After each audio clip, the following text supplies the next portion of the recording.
Hello to Chapter 2 of From the Earth to the Moon by Jule Verne, in a translation by Louis Mercier and Eleanor E. King, and this chapter is titled President Barbicane's Communication. On the 5th of October at 8 p.m., a dense crowd pressed toward the saloons of the gun club at number 21 Union Square. All the members of the association resident in Baltimore attended the invitation of their president. As regards the corresponding members, notices were delivered by hundreds throughout the streets of the city, and, large as was the great hall, it was quite inadequate to accommodate the crowd of savants. They overflowed into the adjoining rooms, down the narrow passages into the outer courtyards. There they ran against the vulgar herd who pressed up to the doors, each struggling to reach the front ranks, all eager to learn the nature of the important communication of President Barbicane. All pushing, squeezing, crushing with that perfect freedom of action which is so peculiar to the masses when educated in ideas of self-government. On that evening, a stranger who might have chanced to be in Baltimore could not have gained admission for love or money into the great hall. That was reserved exclusively for resident or corresponding members. No one else could possibly have obtained a place, and the city magnates, municipal councilors, and select men were compelled to mingle with the mere townspeople in order to catch stray bits of news from the interior. Nevertheless, the vast hall presented a curious spectacle. Its immense area was singularly adapted to the purpose. Lofty pillars formed of cannon, superposed upon huge mortars as base, supported the fine ironwork of the arches, a perfect piece of cast iron lacework. Trophies of blunderbusses, matchlocks, arquebuses, carabines, all kinds of firearms, ancient and modern, were picturesquely interlaced against the walls.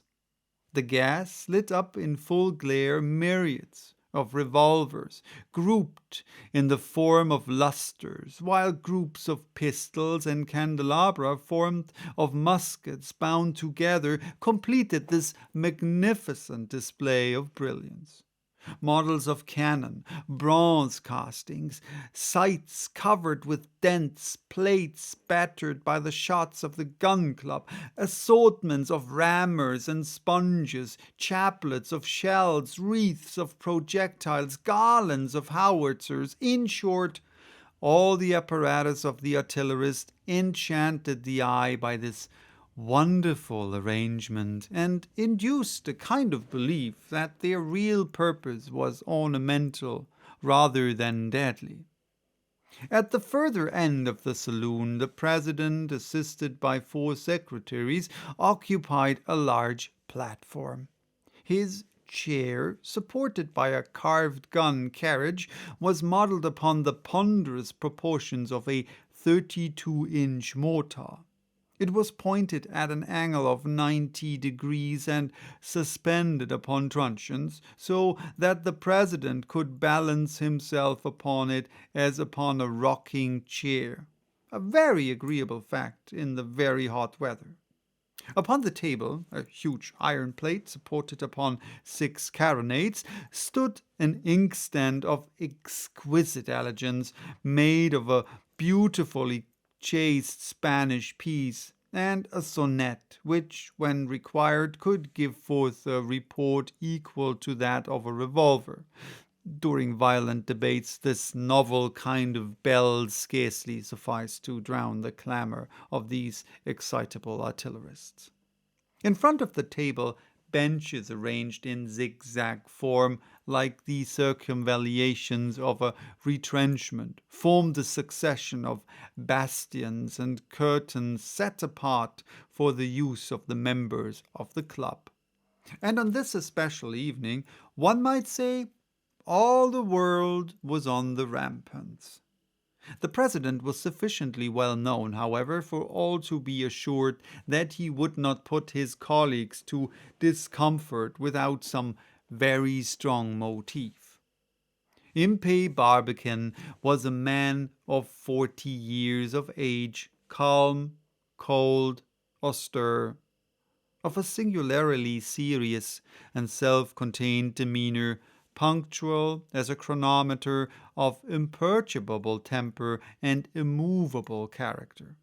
By no means chivalrous, yet adventurous withal, and always bringing practical ideas to bear upon the very rashest enterprises. An essentially New Englander, a northern colonist, a descendant of the old anti-Stuart Roundheads, and the implacable enemy of the gentlemen of the South, those ancient cavaliers of the mother country. In a word, he was a Yankee to the backbone. Barbicane had made a large fortune as a timber merchant. Being nominated director of artillery during the war, he proved himself fertile in invention.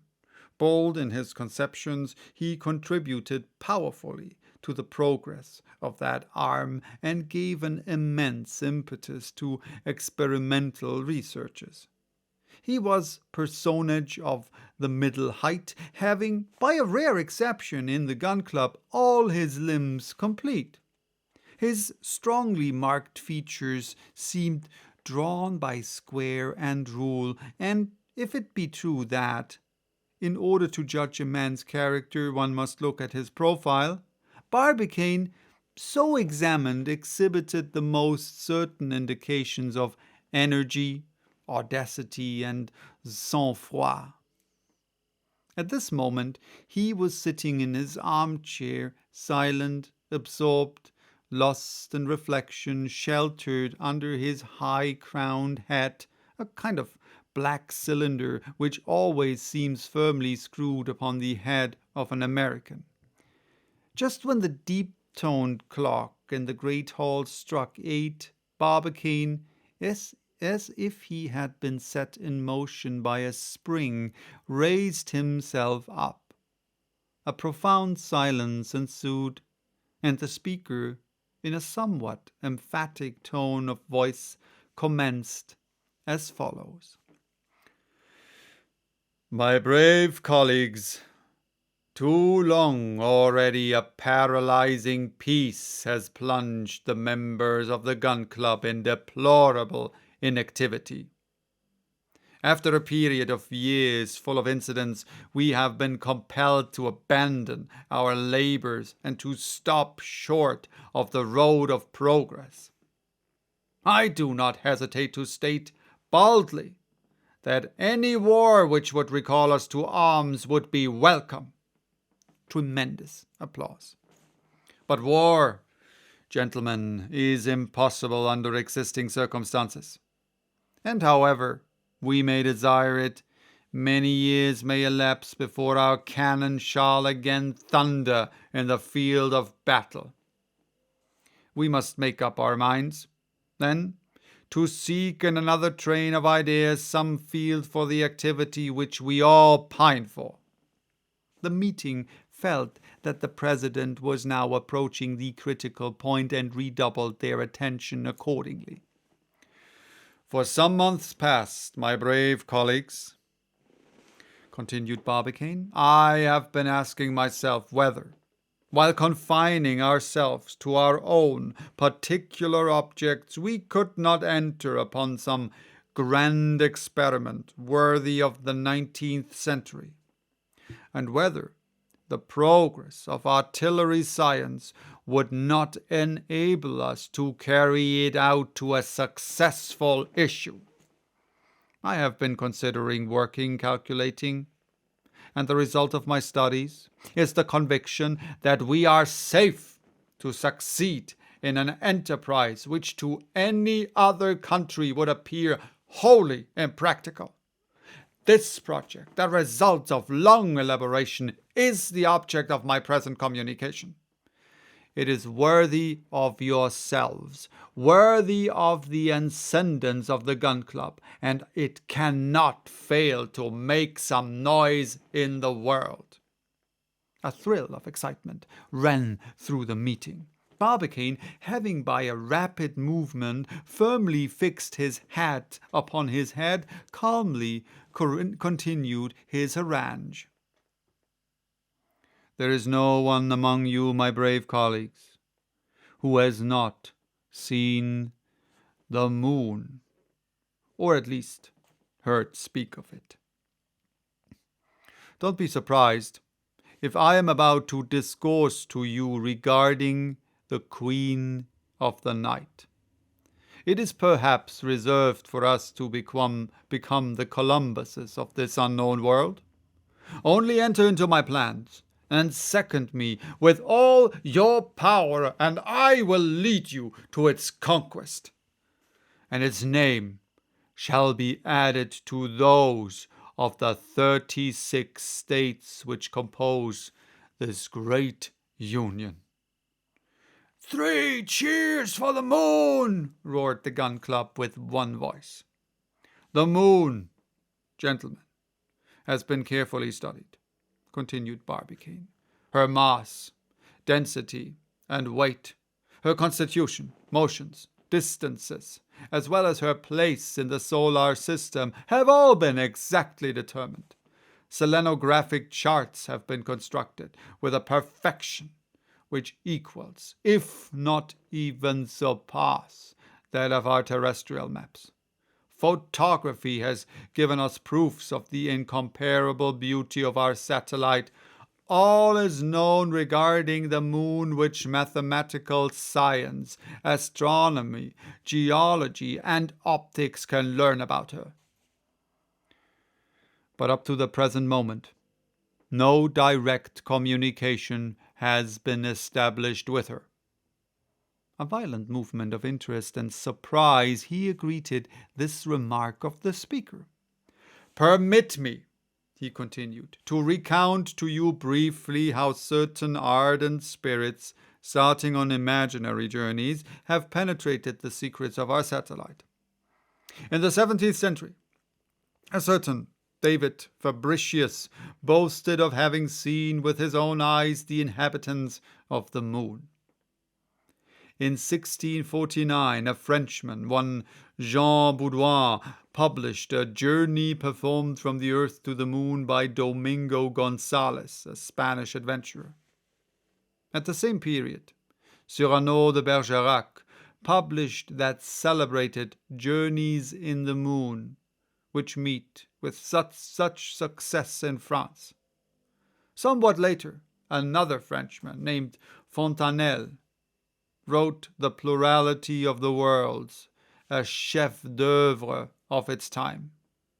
About 1835, a small treatise translated from the New York American related how Sir John Herschel, having been dispatched to the Cape of Good Hope for the purpose of making there some astronomical calculations, had, by means of a telescope brought to perfection by means of eternal lightning, reduced the apparent distance of the moon to 80 yards.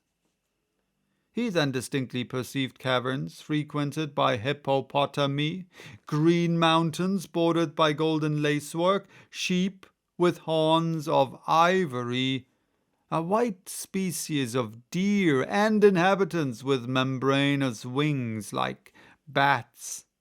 This brochure, the work of an American named Locke, had a great sale. But to bring this rapid sketch to a close, I will only add that a certain Hans Pfahl of Rotterdam, launching himself in a balloon filled with a gas extracted from nitrogen 37 times lighter than hydrogen, reached the moon after a passage of 19 hours. This journey, like all previous ones, was purely imaginary. Still, it was the work of a popular American author. I mean, Edgar Poe. "Cheers for Edgar Poe!" roared the assemblage, electrified by their president's words. "I have now enumerated," said Barbicane, "the experiments, which I call purely paper ones, and wholly insufficient to establish serious relations with the Queen of the Night.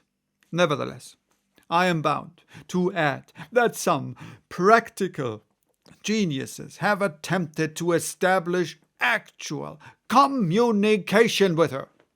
Thus, a few days ago, a German geometrician proposed to send a scientific expedition to the steppes of Siberia.